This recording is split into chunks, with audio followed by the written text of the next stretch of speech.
The smell of fresh paint and engine oil filled the air, mingling with the soft hum of luxury. Bright lights glowed over polished chrome as the Mercedes showroom shone like a palace of steel and glass.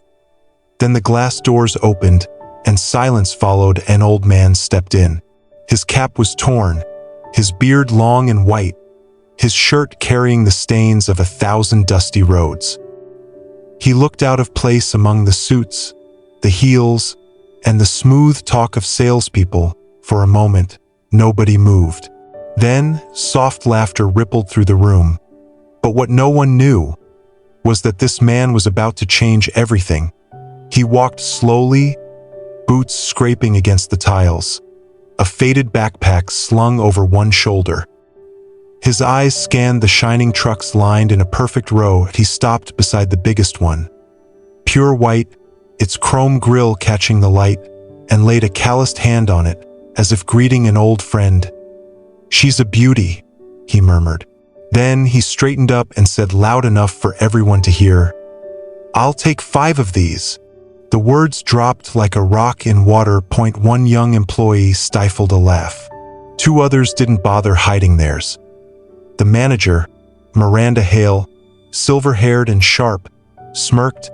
"Sir," she said, "these aren't bicycles. Each one costs more than most people make in a lifetime." The old man's expression didn't change. "I know," he said simply, "and I'll take 5. If the story moves you, keep watching. It only gets deeper." Miranda exchanged glances with her staff. "Maybe you're looking for the used vehicle lot down the street," she said politely, her tone laced with disbelief. He smiled faintly. "No, I'm in the right place," he replied. Then quietly, "But maybe you're seeing the wrong man." He turned and poured himself a cup of water from the corner machine, his rough hands steady and sure. No one noticed the quiet confidence in the way he moved, like a man who'd lived through storms and learned not to flinch. His name was Harold Brinley. Once he was an engineer, a soldier, a husband. Years ago, he'd built his own trucking company from scratch. Then life took it all. His wife Clara to an illness he couldn't afford to treat, his business swallowed by greedy partners. He ended up sleeping in his workshop, repairing engines for food, surviving on vending machine coffee and old memories. But Harold wasn't bitter. He was building something new, a dream called Second Route Logistics, a transport company for those who'd lost everything.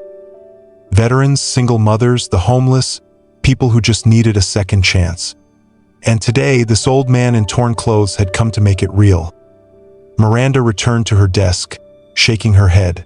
Then she looked up and froze. Harold was standing before her, holding out a stack of documents. "Here's my purchase order," he said. The papers were official. The company name was printed clearly. Second Route Logistics Incorporated. Miranda frowned. "Who authorized this?" she asked, scanning the form. Her voice trailed off. The signature at the bottom was one she recognized, from the regional head of Mercedes Commercial Partnerships himself. Her eyes widened. How did you get this?" Harold smiled softly. "He was my student once," he said. "Before he had a company, I taught him how to keep a truck running in the desert with nothing but wire and willpower." Silence fell. The laughter from earlier now felt small and cruel. One of the younger women, Julia, whispered, "Sir, I'm so sorry, we didn't know." Harold raised a hand gently. "No need," he said. "You were only doing what the world teaches, to see with your eyes, not with your heart. Before you go, wait till you hear what happens next. It will stay with you." An hour later, the truth was confirmed. The payment was real. Harold Brinley wasn't a joke or a dreamer. He was a man rebuilding lives. By evening, 5 gleaming trucks stood lined up under the fading sun, their white surfaces glowing gold in the light. Miranda watched him quietly as he signed the final papers.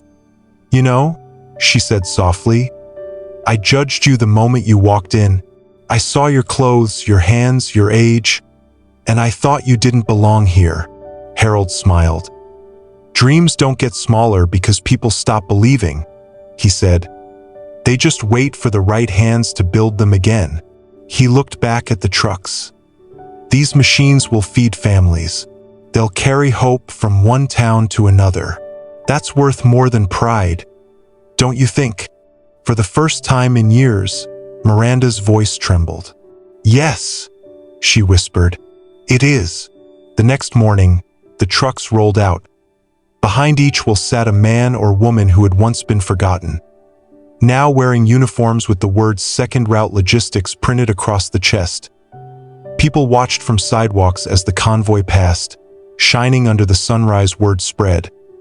About an old man who walked into a Mercedes showroom, was laughed at, and walked out having changed lives. A week later, a handwritten note arrived at the showroom. It read, "Thank you for the laughter. It reminded me how far I've come.